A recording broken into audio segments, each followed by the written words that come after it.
बहुत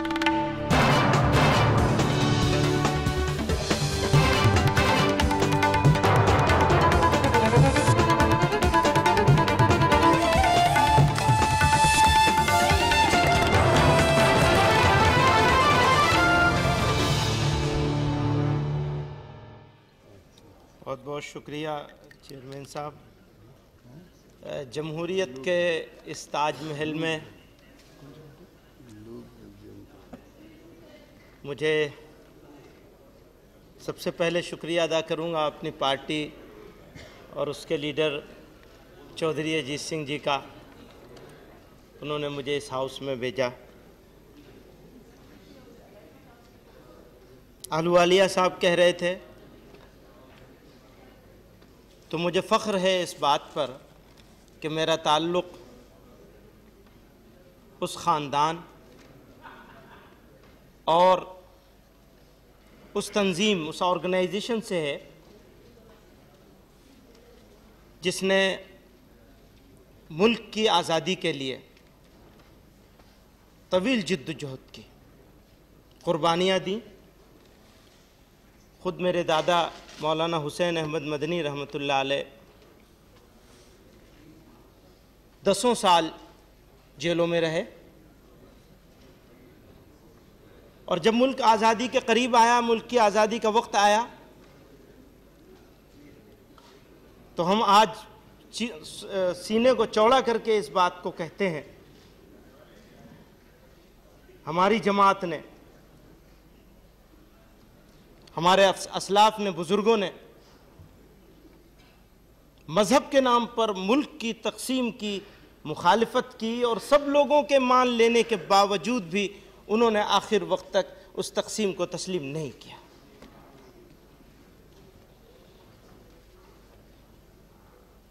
हमें इस बात पर फ़ख्र है, गर्व है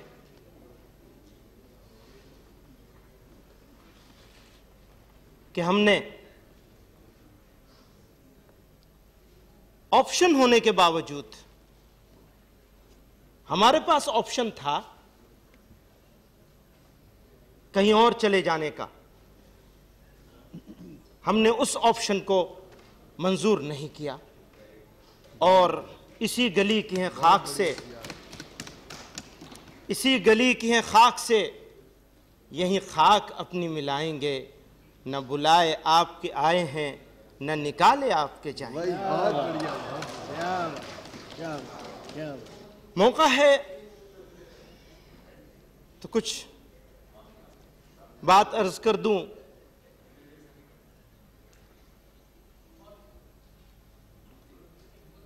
जिस कौम से मैं बिलोंग करता हूं वो हिंदुस्तान की सेकंड लार्जेस्ट मेजॉरिटी है, दूसरी बड़ी अक्सरियत।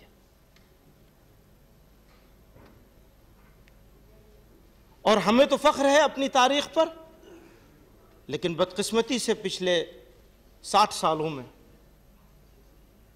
आज़ादी के उन हीरोओं ने, वो हीरो जिन्होंने मुल्क को आज़ाद कराया, आज़ाद कराने के लिए बलिदान दिए, कुर्बानियां दी,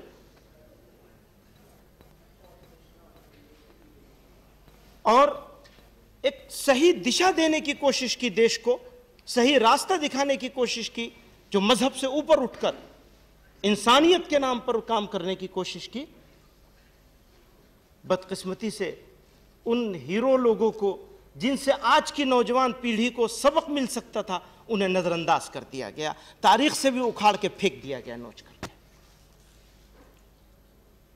आज का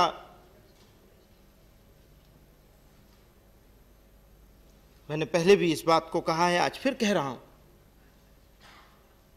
मुल्क इस बात को महसूस करता है कि दहशतगर्दी एक बड़ा चैलेंज है, टेररिज्म, आतंकवाद। ये पैदा कैसे होता है?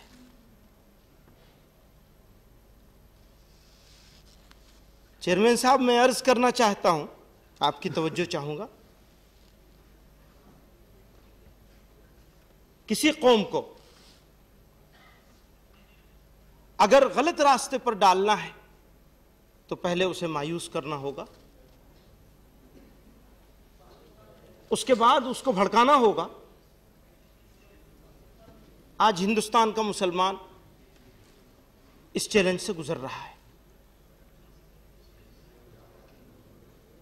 उसको मायूस करने की कोशिश की जा रही है, फिर उसको भड़काने की, इंसाइट करने की कोशिश की जा रही है।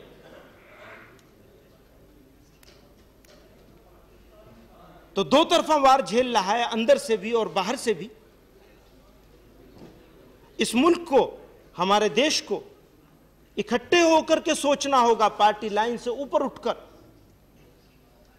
कि कैसे वो नौजवान जिसके दिल में ये जज्बा है कि लहू देंगे तो लेंगे प्यार मोती हम नहीं लेंगे, लहू देंगे तो लेंगे प्यार मोती हम नहीं लेंगे, हमें फूलों के बदले फूल दो शबनम नहीं लेंगे। मोहतरम हज़रात,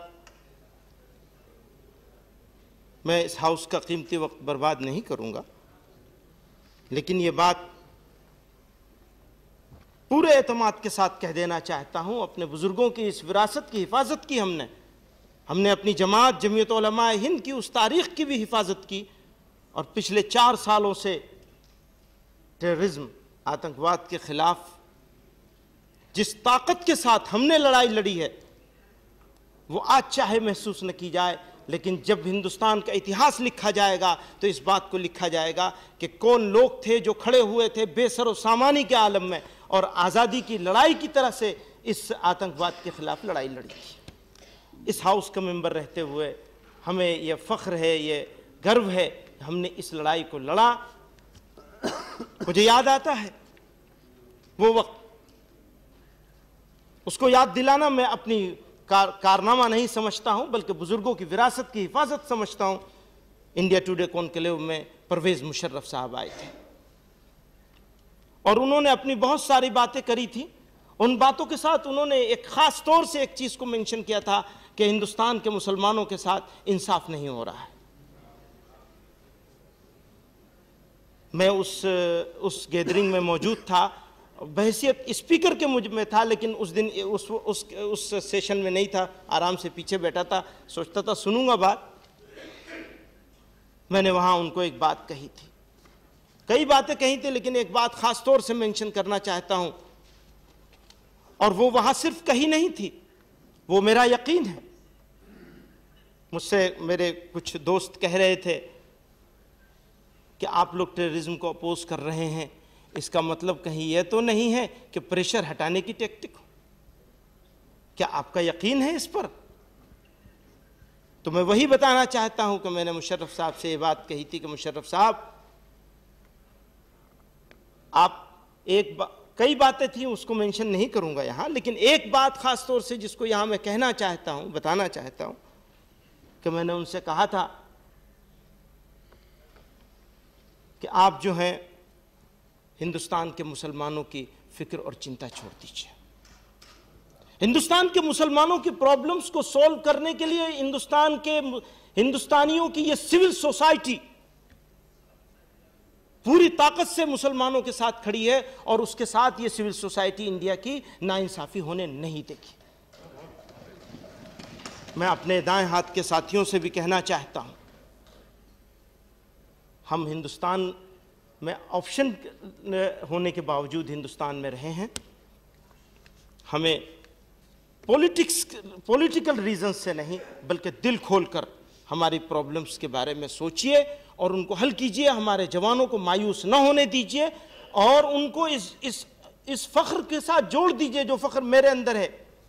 मैं कहा करता हूं इस बात को हर जगह, हर मौके पर, कि मैं जब किसी दुनिया के किसी मुल्क से हिंदुस्तान वापस आता हूं तो मुझे वहां की फूलों की मैं वो खुशबू नहीं मिलती जो इस भारत देश की मट्टी में मुझे नसीब होती है। यहां की मट्टी में जो खुशबू है, तो यही एहसास सारे हिंदुस्तानियों के दिल में हो और इस एहसास से दूर ना होने दिया जाए, उन्हें करीब किया जाए। तारीख में जिन लोगों ने कुर्बानियां दी उनको वापस लाया जाए, उनको जिंदा किया जाए, ताकि नौजवान देखें कि हाँ हमारे लोगों ने इस देश के लिए कुर्बानी दी, तो उसके अंदर भी कुर्बानी देने का जज्बा हो, न कि लूट के खा लेने का जज्बा हो। ये एक कॉमन बात है। मैं सब हाउस के लोगों का शुक्रिया अदा करूँगा कि मुझे सुना और बर्दाश्त किया। बहुत बड़ी बात है बर्दाश्त कर लेना भी। मैं एयरपोर्ट पे जा रहा था तो एक बच्चा, छोटा सा बच्चा अपनी माँ से कह रहा था, ये माहौल अभी बदल गया है, वैसा नहीं रहा, लेकिन ये 4 साल पुरानी बात है। कह रहा था अपनी माँ से, देखो देखो, वो कभी कभी पगड़ी भी बांध लेता हूँ मैं, सर्दी वर्दी होती है तो देखो देखो बिन लादेन जा रहा है। अभी माहौल तब्दील हुआ है, आगे और तब्दील होगा। हम इस यकीन के साथ कि हमारी अगली जनरेशन्स जब आएंगी तो वो इस मुल्क के साथ में, हमारे इस देश में इंसाफ मिलेगा, उनको मिल चुका होगा पूरी तरह से, क्योंकि नौजवान लोग आ रहे हैं और नौजवानों से इस देश को, हम सब लोगों को उम्मीदें हैं। मैं प्राइम मिनिस्टर साहब को भी शुक्रिया अदा करूंगा, ख़ास तौर से इस बात के लिए कि दहशतगर्दी के ख़िलाफ़ जो तहरीक चलाई गई उसमें इनकी सरपरस्ती हासिल रही हमें। और भी सब लोग जो अप्रिशिएट करते रहे वक्तन फ़वक्तन, उन लोगों का शुक्रिया अदा करूंगा। मौलाना असद मदनी साहब मेरे वालिद थे और प्राइम मिनिस्टर साहब का उनके साथ एक रिश्ता था। उस रिश्ते की वजह से इन्होंने भी हमेशा मुझे मोहब्बत दी। उस मोहब्बत के लिए मैं बहुत बहुत इनका शुक्रिया अदा करूंगा। और चेयरमैन साहब, आपका भी ख़ास तौर से, आप भी मेरे वालिद के साथ कुछ देखा है आपने, उनको कुछ काम करते हुए, उस वजह से मुझसे ख़ास मोहब्बत का मामला आपका है। और मैं यकीन रखता हूँ कि आप हज़रात की, सब लोगों की सरपरस्ती मुझे आगे भी हासिल रहेगी। बहुत बहुत शुक्रिया।